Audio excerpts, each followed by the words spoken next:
नमस्कार, आप देख रहे हैं इंडिया वॉइस और मैं हूं आपके साथ पुष्पेंद्र चौधरी। उत्तराखंड में कानून व्यवस्था की धज्जियां अपराधी इस कदर उड़ा रहे हैं कि आए दिन सरेआम मर्डर हो रहे हैं।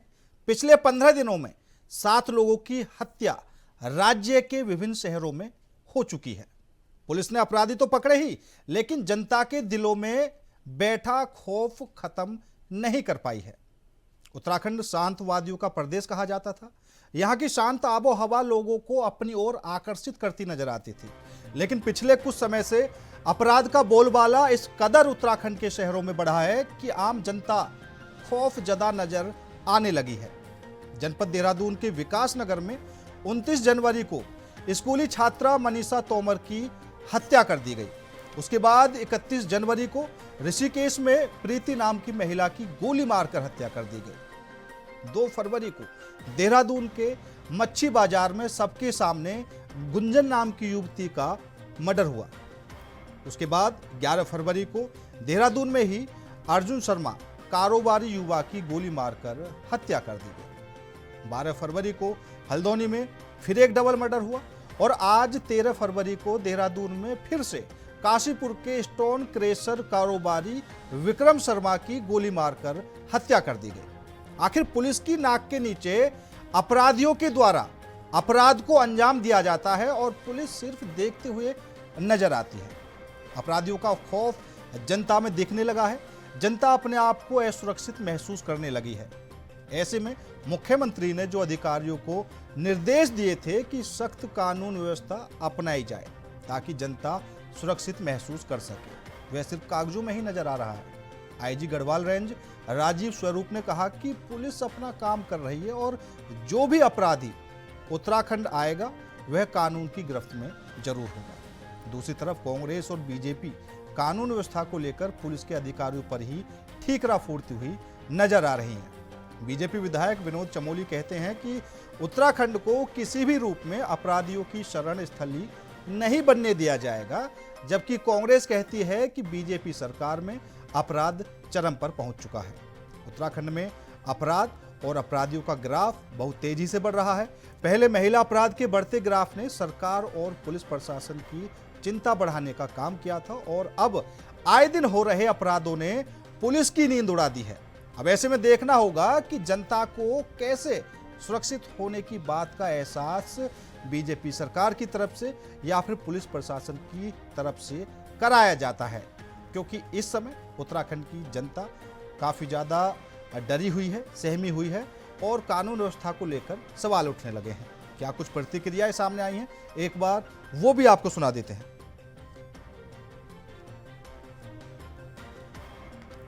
तो उत्तराखंड में बिगड़ती कानून व्यवस्था को लेकर अब विपक्ष की तरफ से भी सवाल खड़े होने लगे हैं कि आखिर कैसे यहाँ की जो जनता है उसको सुरक्षित महसूस कराया जाए, क्या कुछ विश्वास दिलाया जाए। 19 जनवरी को स्कूली छात्रा मनीषा तोमर की हत्या हुई थी। ये पूरी जानकारी आपको देख रहे हैं कि कब कब क्या हुआ। 31 जनवरी को ऋषिकेश में प्रीति नाम की महिला की हत्या की गई।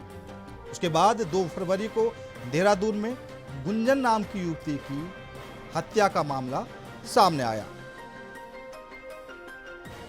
लगातार ये अपराध का ग्राफ उत्तराखंड में अब तेजी से बढ़ने लगा है और विपक्ष भी सवाल उठाने लगा है। तो वहीं 11 फरवरी को देहरादून में ही अर्जुन शर्मा की हत्या कर दी गई।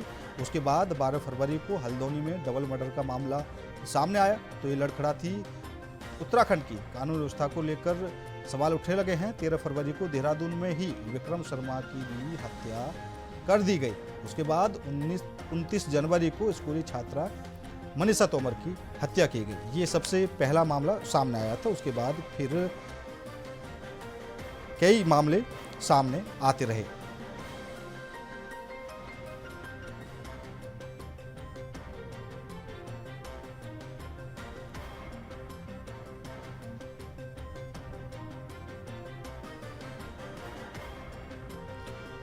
और इसी विषय पर चर्चा करने के लिए हमारे साथ भारतीय जनता पार्टी से हनी पाठक जी जुड़ चुकी हैं, वहीं कांग्रेस से पंकज जी हमारे साथ जुड़ चुके हैं। दोनों ही मेहमानों का बहुत बहुत स्वागत है। सबसे पहले हनी पाठक जी आपके पास से आना चाहूँगा, क्योंकि सरकार भी आपकी है और ऐसे में कानून व्यवस्था पर जिस तरीके से सवाल उठने लगे हैं, विपक्ष भी लगातार सवाल उठा रहा है और आपकी तरफ से जो पुलिस के अधिकारी हैं उन पर ही ठीकरा फोड़ा जा रहा है। एक तरफ सीएम धामी जी कहते हैं कि जो यहाँ की जनता है उसको सुरक्षित महसूस कराया जाएगा और सख्त कदम उठाए जाएंगे। अब ये जो हत्याओं के मामले सामने आ रहे हैं, इसको लेकर क्या कहेंगे आप?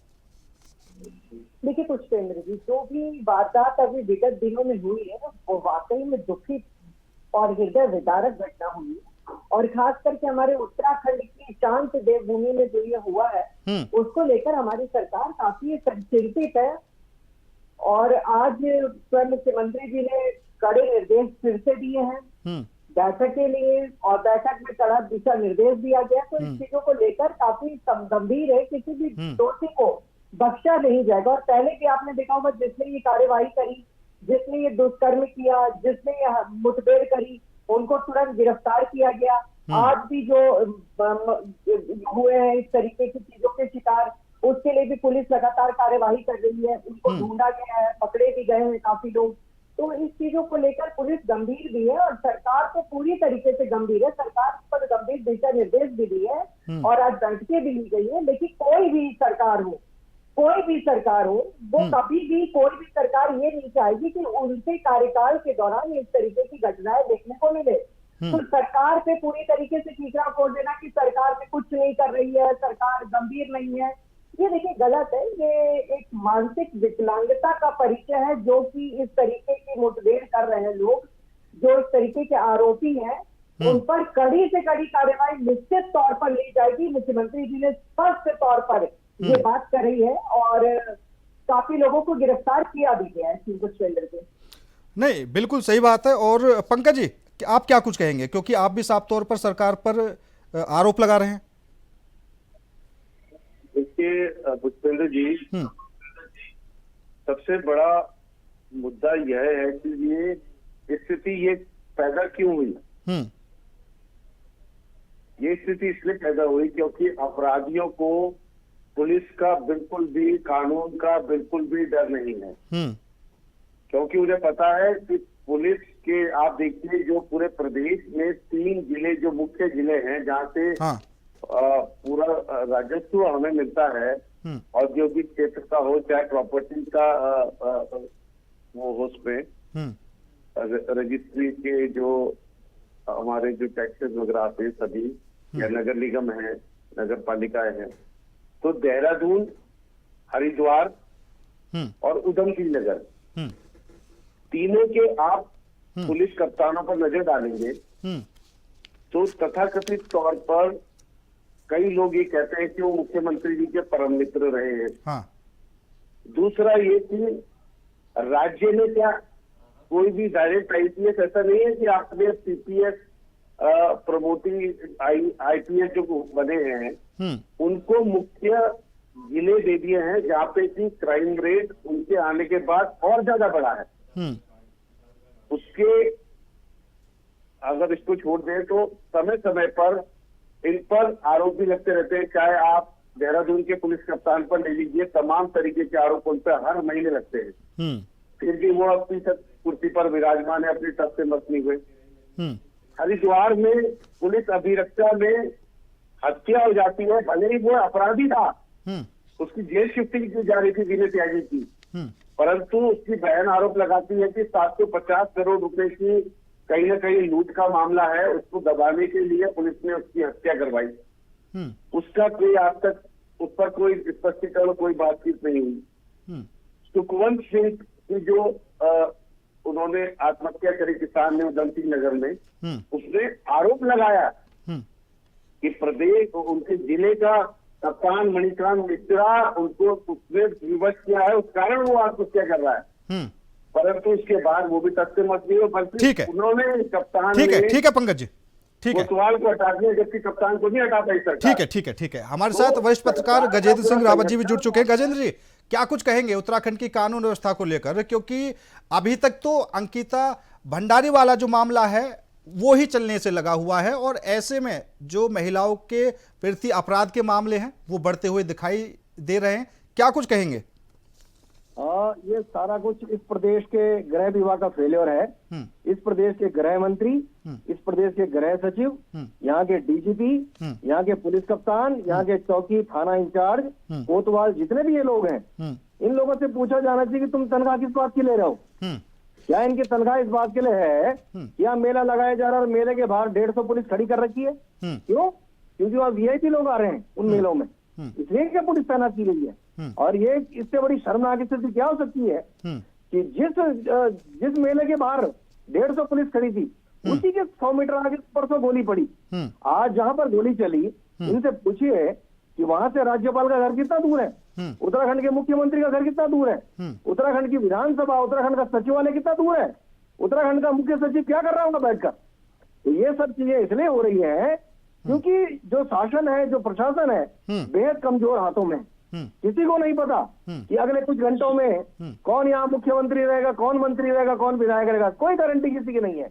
और जब इस प्रकार का माहौल प्रदेश में हो कि यहाँ बार बार कहा जा रहा है कि मंत्रिमंडल विस्तार हो रहा है, नहीं कर पा रहे, 4 साल हो गए, एक आदमी के पास 36 विभाग है और 40 विधायक रोज वहां परिक्रमा कर रहे हैं। क्यों कर रहे हैं परिक्रमा? कि भाई मंत्रिमंडल का विस्तार करा दो, हमें भी कुछ काम दिला दो। तो अगर ये प्रदेश सिर्फ इन कामों के लिए बना हुआ है कि इस प्रदेश के मंत्रियों की हर महीने 30-30 हजार रुपए भी इन्होंने इनका जो है वेतन भत्ता बढ़ा दिया, तो किस चीज के लिए बढ़ाया? क्योंकि उनके परिवार के पैसा कम पड़ रहा है। आज की तारीख में मंत्रियों के, विधायकों के, जो तमाम जो लोग परिवार के लोग सब्जी मंडी में घूम रहे हैं, तो गनर चल रहा है साथ में। आप जाइए सुबह स्कूलों के बाहर जरा लाइन लगा के देखिए, गनर जल्द जा रहा है लोगों के बच्चों को छोड़ने के लिए। इससे बड़ी शर्मनाक स्थिति कुछ नहीं हो सकती। ठीक है, इस प्रदेश में, ठीक है सर, इस प्रदेश में आज चारों जगह के दाएं बाएं इधर उधर जितने चोर डकैत बदमाश थे, जिनके लिए योगी आदित्यनाथ कहते हैं कि उन्होंने सारे बदमाशों को सफाया कर दिया है, उन सब ने यहाँ सड़क बना ली है। और यहाँ का गृह विभाग सो रखा है, यहाँ का गृह मंत्री सो रखा है, यहाँ का एलआईयू वाला सो रखा है, और यहाँ का कोई मतलब सिस्टम बचा नहीं है। ठीक है, ऐसा लगता है कि ये सब लोग जो है सिर्फ अपना घर चलाने के लिए जो शासन इनके बिल्कुल बिल्कुल ठीक बात है। हनी पाठक जी, ये जो प्रशासनिक अधिकारी हैं, इनको सैलरी किस बात की मिल रही है जब ये कानून व्यवस्था को सही से नहीं कर पा रहे हैं? 2021 से लेकर 2024 तक के कुछ मामले मैंने भी निकाले, ठीक है। 2021 में गुमशुदा 1494 महिलाएं, 404 बालिकाओं में से 62 महिलाएं और 6 बालिकाएं आज भी लापता हैं। 2022 में भी इसी तरह के आंकड़े देखे गए, 2023 में भी, 2024 में भी, और अब आप देख रही हैं क्या चल रहा है। आप फिर भी हजार दावे कर रही हैं कि सीएम धामी जी लगातार बोल रहे हैं और सख्ताई बरतने की भी बात कह रहे हैं, लेकिन जब मामला खत्म हो जाए, चीजें हो जाए, उसके बाद सख्ताई दिखाने से क्या फायदा है? देखिए पुष्पेंद्र जी, पहले तो मैं जवाब देना चाहूंगी गजेंद्र रावत जी की बात का। ये कह रहे हैं कि स्कूल के बाहर आप खड़े हो जाइए, वहां पर आपको हजारों गनर मिल जाएंगे बच्चों को लाने और ले जाने के लिए। शायद ये भूल रहे हैं कि ये परंपरा कहाँ से आई, कहाँ से नहीं आई, इसकी भी रिसर्च अगर ये किए होते तो ज्यादा बेहतर रहता। लेकिन वीआईपी कल्चर को खत्म करने की परंपरा निश्चित तौर पर भारतीय जनता पार्टी ने लाई। लाल नीली हरी बत्ती को सब खत्म करने वाली अगर कोई पार्टी रही है तो वो भारतीय जनता पार्टी है। रेवड़ियों के तरीके से राज्य मंत्री का पद बांट देने वाली पार्टी कौन रही है, ये इतिहास अगर गजेंद्र रावत जी ने पहले खंगाल लिया होता तो और बेहतर होता। अब मैं दूसरी बात पर आती हूँ। ये कह रहे हैं गजेंद्र रावत जी, आप सर लाइट चलाते हैं, अपनी टर्न करना, मेरी भी टर्न का साथ साथ अब से चलाना। मैं अब दूसरी बात पर आती हूँ। ये कह रहे हैं कि सैलरी किस चीज के लेते हैं? निश्चित तौर पर मैंने तो ओपनिंग कमेंट में ही बात कही है कि काम है उनको, उस काम को उनको करना चाहिए। और दूसरी और अहम और महत्वपूर्ण बात यह है, उत्तराखंड देवभूमि को शांत प्रदेश के नाम से जाना जाता था, और जब यहाँ की आबो हवा में जहर घुलना शुरू हुआ और प्रदेशों की आबो हवा में जहर घुलना शुरू हुआ, तो उसको देखते हुए एसआईआर भी लाने वाली हमारी पार्टी रही है कि उत्तराखंड की आबो हवा को खराब करने वाले, दूषित करने वाले किसी भी प्रकार के दहशत पत्र के बिना अगर किसी राज्य में आकर रह रहे हैं तो उन पर कड़ी से कड़ी कार्यवाही करने वाली, एक योजना लाने वाली, एसआईआर लाने वाली हमारी पार्टी रही है। किसी भी प्रकार का कोई ऐसा बोर्ड जहां पर वामपंथियों की शिक्षा दी जाती है उसको बंद करवा कर एक अच्छा शैक्षिक स्तर देने वाली अगर कोई पार्टी रही है तो वो बिल्कुल बिल्कुल।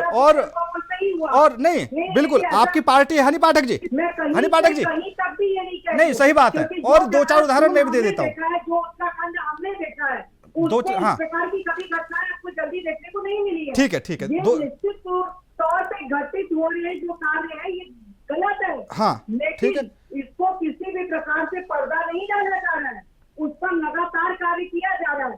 बदमाशों के पैर में मुठभेड़ के दौरान गोली लगी, उनको गिरफ्तार किया गया, कहीं से कहीं तक भी किसी को छोड़ा नहीं जा रहा है। नहीं मैं ये बोल रहा हूँ हनी पाठक जी, हनी पाठक जी, मैं ये बोल रहा हूँ कि आखिर सरकार की तरफ से जो बड़े बड़े दावे किए जा रहे हैं और अधिकारी क्यों सरकार के दबाव में नहीं है, या तो सरकार सख्त नहीं है उनको लेकर, क्योंकि एक नहीं कम से कम 10 उदाहरण है। हरिद्वार में भ्रष्टाचार का खेल देखा गया, अधिकारी उसमें शामिल पाए गए।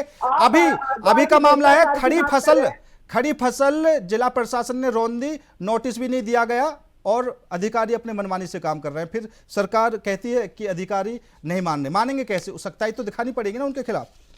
पूरी तरीके से सख्ताई हमारी पार्टी दिखा रही है। आप हरिद्वार की बात कर रहे हैं कि भ्रष्टाचार की बात निकल कर आई है, तो धौलास में भी तो भ्रष्टाचार की चीजें निकल कर आई है। उत्तर की कौन सी बातें देखत ली गई है। और मैं फिर एक बात और कहना चाहूंगी आपको कि किसी भी प्रकार से किसी भी भ्रष्टाचारी को नहीं बचा गया।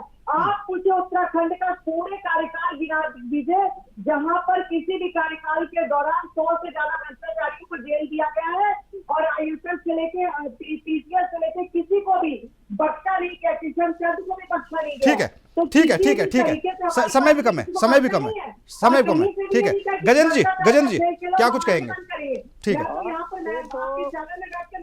है हनी पाठक जी शांत हो जाइए। ठीक है शांत हो जाइए। हाँ समय कम है। अरे भैया इनको बोल रहे हैं, समय कम है। गजेंद्र जी बोलिए। इन्होंने एक बात तो स्वीकार कर ली है कि जो पुलिस का गनर है वो मंत्रियों को, विधायकों को और इनके परिवार के लोगों को लेकर सब्जी मंडी में घूम रहे हैं और स्कूल छोड़ने जा रहे हैं। ये कह रहे हैं कि इन्होंने जो उनसे पहले सरकार थी उनसे काम सीखा है, ये बहुत स्पष्ट है। दूसरा ये है कि यहाँ की जो पुलिस है इसके ऊपर एक गंभीर आरोप है कि ये सुबह से शाम तक लोगों के सोशल मीडिया पर बैठकर उनको फेसबुक डिलीट करवाने के लिए कहते हैं। और कल इंसिडेंट मेरे साथ भी हुआ, जब हमने यहाँ के डीजीपी से सवाल पूछा कि भाई मुख्यमंत्री ने आपको कहा कि आप जाग जाइए, आप कब तक सोते रहेंगे, तो हमारी वो लिखी हुई पोस्ट को पूरे भारत में जो हाइड कर दिया गया और कहा गया कि अभी भारत में नहीं दिखाई जाएगी। तो अगर इस पुलिस का काम यह रह गया कि जो लोग जनता की आवाज उठाने वाले लोग हैं, जो सवाल खड़े कर रहे हैं, जो वस्तुस्थिति आपको अवगत करा रहे हैं, जो आपको आईना दिखा रहे हैं कि भाई ये पुलिस के लोगों से पुलिसिंग करवाओ, इनसे दूसरे काम पे मत लगाओ इनको, तो अगर आप ये करते रहेंगे तो चाहे आप जितना मर्जी डेमोग्राफी के सवाल लाएं, यहाँ के वहां के कुछ भी लाएं, हो क्या रहा है इस प्रदेश में कि जितने भी अपराध हो रहे हैं वो अपराध इसलिए आगे बढ़ रहे हैं क्योंकि उनको रोकने की बजाय सरकार का हर दूसरे दिन ध्यान किस पे आ रहा है, किस पॉइंट पर लेकर आ रहे हैं? डेमोग्राफी चेंज हो रही साहब। हाँ। अरे डेमोग्राफी चेंज हो रही, तुम्हारा फेलियर है। अगर धौलास में कोई जमीन गलत बिकी गई है तो तुम्हारा एसडीएम, तुम्हारा तहसीलदार, तुम्हारा कानून को कहाँ क्या कर रहा है, क्या यहाँ डीएम कर रहा था? और अभी भी इनके पास बताने के लिए इतना नहीं है, क्योंकि ये फिर उस मसले को कहाँ ले जाना चाहते हैं, हिंदू मुसलमान के ऊपर, भारत पाकिस्तान के ऊपर, तमाम चीजों के ऊपर।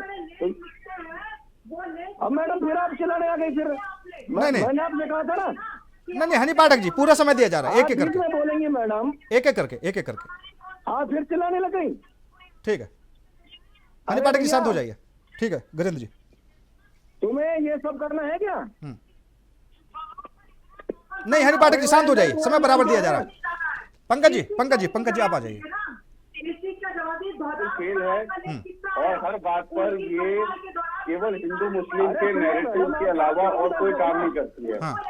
जिस प्रकार से भी गजेंद्र रावत जी ने बोला, वो गजेंद्र रावत हनी पाठक जी पत्रकार हैं, हनी पाठक जी शांत हो और वो जाइए। ऐसे डिबेट नहीं होती, शांत हो जाइए। कांग्रेस को भी आड़े हाथों लेते हैं और उन्होंने जो अभी बात बोली उससे पूरा प्रदेश भी इत्तेफाक रखता है कि हमेशा हिंदू मुस्लिम की नैरेटिव को बढ़ाना ये और प्रदेश के सारे मतलब इनका भंडा फोड़ हो चुका है।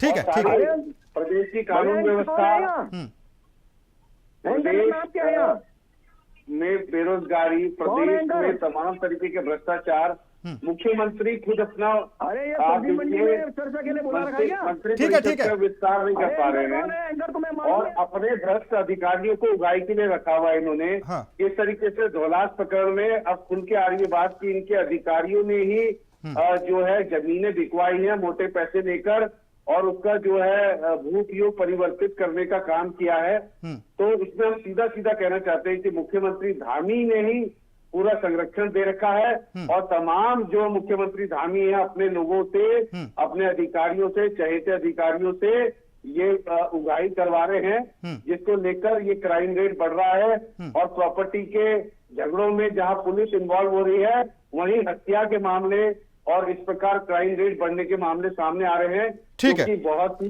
ठीक शर्मनाक है, ठीक है। नहीं, बिल्कुल हनी पाठक जी, देखिए इस बात में तो कोई दोहराए नहीं है कि ये जो अपराध का ग्राफ है ये बढ़ा नहीं है, बिल्कुल बढ़ा है और हर साल की जो घटनाएं हैं वो भी मैंने आपको बता दी।